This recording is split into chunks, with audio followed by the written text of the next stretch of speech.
What's up, guys? Welcome back to Antics Garage. I'm Sam. And I'm Brad. And this is part 4 of our Go Kart build. In this video, we tackle the engine installation and drivetrain, and we also have completed fabrication, so enjoy the video. Check it out.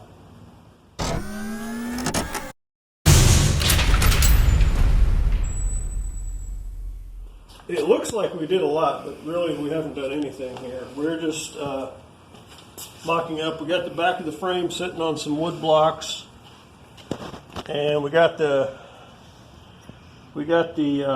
torque converter loosely bolted onto the engine, sitting on a piece of plywood here. We're just trying to figure out where we want to attach the axle using these bearing hangers. We have to weld those on. These will weld onto the bottom of this piece of the frame down here, and that's what our axle will spin in. And we're just sort of mocking everything up to get our placements about right, to make sure we have clearance for our chain and everything. And also, this weird shape in the frame, it would have been obviously a lot easier to make this out of one piece, but we did that so that our live axle has a place to hang underneath the frame. And we get our center of gravity, get the seat down a little bit lower, and then this part of the frame can be level with the ground. That was kind of the idea behind that. So now that we got this all kind of figured out, we can weld on our axle hangers. We started this procedure by taking some very accurate measurements, that way our go-kart drives straight, because if it didn't, that would be an issue. Yeah. But we have, after testing it for square, we tacked our bearing hangers on. Once we get those fully welded into place, just like we did up here with the steering system, we're going to add just a couple triangular gussets in the back just for some overall further support. So we have our bearing hangers welded on solid with gussets on each corner to support it, and they should be ready to go. Rear axle is loosely bolted onto our hangers, and we also have the sprocket in there to sort of have us figure out like where our engine mounting plate's going to be. But yeah, so the axle's in there right now. It spins really good. For our engine mounting plate, which needs to go here, and it also needs to have some slotted holes in it so we can adjust the motor back and forth for chain tension purposes. I don't have any plate that will work, but I do have the world's crustiest piece of old rectangular tubing, and it's just about the perfect width. So I think we can cut it, put some slotted holes in it, weld it up, and that'll be a perfect home for our engine.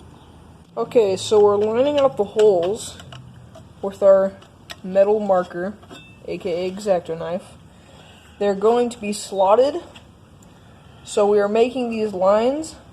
That way we can slot out our holes. Yeah, basically we're going to drill a hole here and a hole here, and connect and then them. cut between them to make a slotted hole.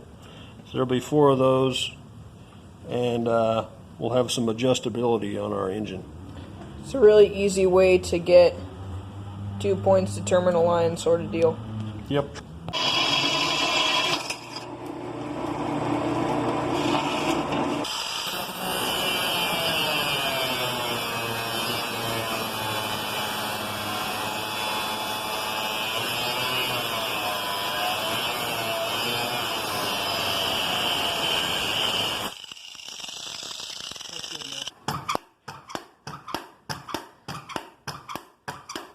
So after a whole lot of terrible drilling, cutting, and grinding, a lot of that took a lot of time, but we have it to the point where it fits right about here.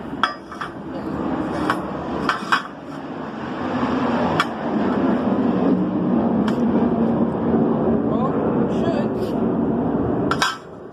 There we go. There, you got him. Airplane was telling us not to.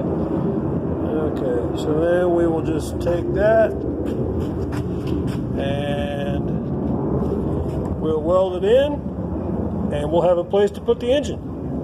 So our engine plate has been welded on, grinded off, so that's pretty sturdy, pretty strong. Everything is almost done. We're getting really close. But then we realize we have a lot of just the smaller things to do. We have a huge list of things we still need to do before we can get this thing off its feet. And one of those things is throw this chicken out of the garage.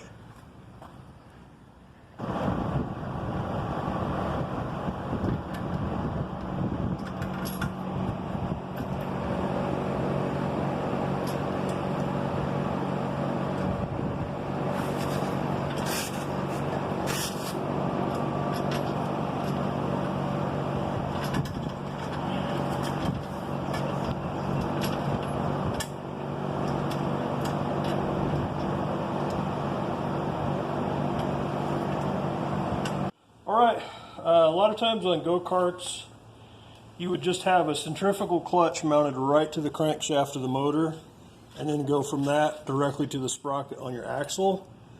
But we're going to use a torque converter. They're also called CVTs, or constantly variable transmissions, I guess. Cool thing about that is it's not a fixed ratio. Like if you just have a sprocket here going down to that, whatever this ratio is, if it's 6 to 1 or whatever, it never changes. Cool thing about using one of these with a belt, they've got these pulleys on them that actually change size. They spread in or out. So when you first take off, your crankshaft pulley is smaller and the one on the driven pulley is bigger. But then as the engine speeds up, the big one swells and the back one shrinks, and it's basically like changing gears. So when you start, you have a lot of torque, and then as you're going faster, you have a lot of speed. So it's kind of like a transmission in a car. It's pretty cool.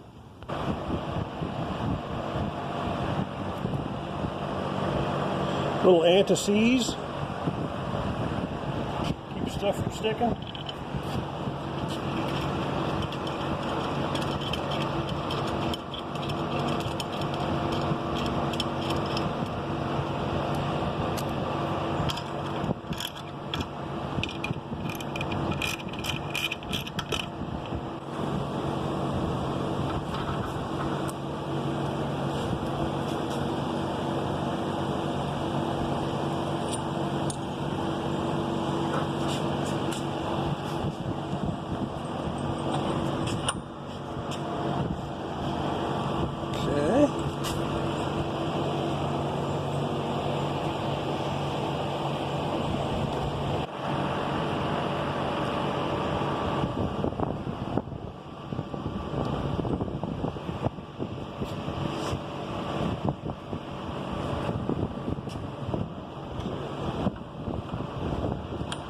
Make sure I get all this stuff put together in the right order, or it won't work correctly.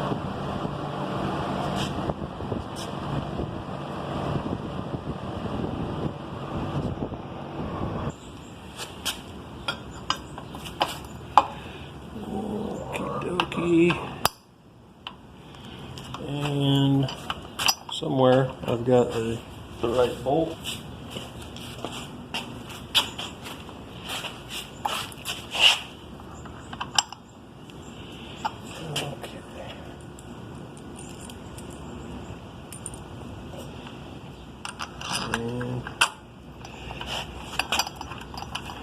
This bolt might be a hair too long. I have to put a couple washers on there or something.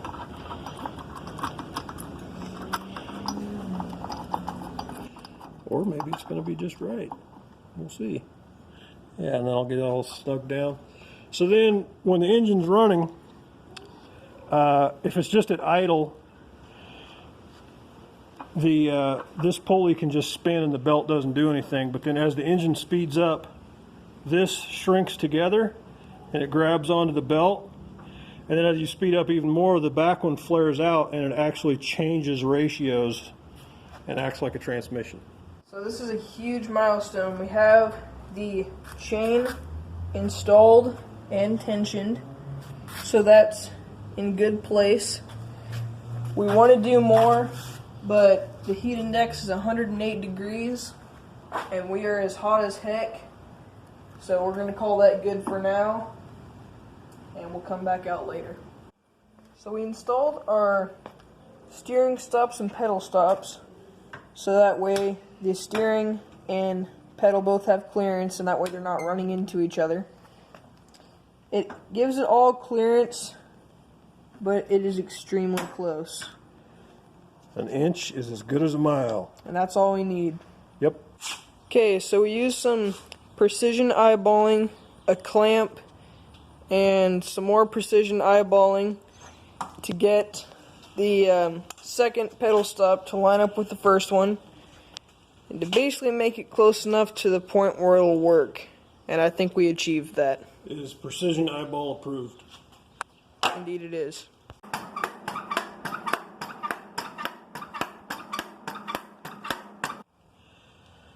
Okay, our cart is going to have drum brakes, which aren't super fantastic, but it's fairly quick and easy to do.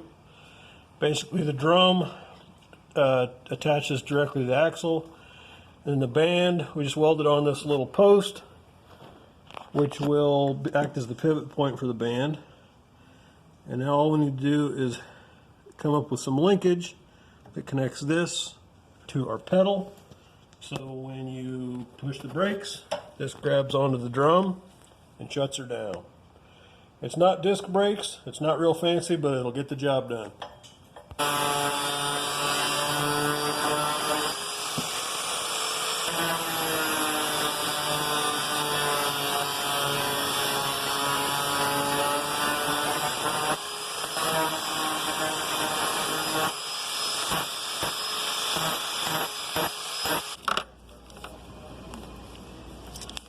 Need one of these.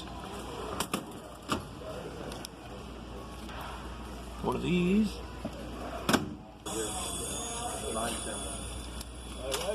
Hey, I appreciate it. And one of these. Thank you. All right, we're getting real close on the braking system here. I got things just kind of vice gripped together while we're sorting everything out. But hey, push the pedal, grip the brake band, and I think it's going to work really good. What we did here is we've got, it's kind of janky looking, but I think it's going to work. We've got a clevis pin holding this little homemade bracket on. Come out. And then as the brake band wears a little bit, if we need to tighten it up, all we got to do is tighten this guy a little bit, and we can get a little bit of adjustment out of it. It's not quite as much of adjustment as I would like, but I think it's going to work mighty fine for what we're doing. So all we got to do now is get the some sort of guides to hold this linkage from flopping around too much, and then get it fully attached up there at the pedal, and we'll be able to stop.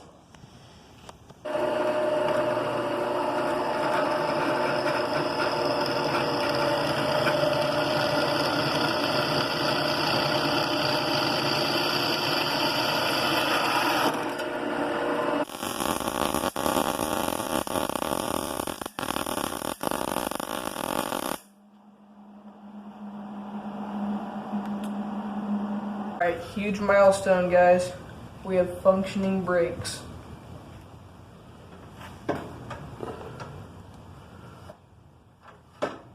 Smash them good. Oh yeah. That is a thing of beauty. Sure is. Alright, that is a good stopping point. We're going to call this the end of the video. The only real piece of fabrication we have left is to install the floor pan on the bottom. But that will be much easier to do once we dismantle it and take everything back apart, because the next big step is paint. We've already decided on a color. We left a little hint in this video, but there's one more thing that we need to do, and that is naming this go-kart. So let us know what you think in the comments. We might come up with one of our own, or we might choose one of the commented options. Thanks for watching, guys. If you haven't already seen our last video, make sure you click over here so that way you don't miss out. And thanks for watching. We'll see you guys next time. See ya.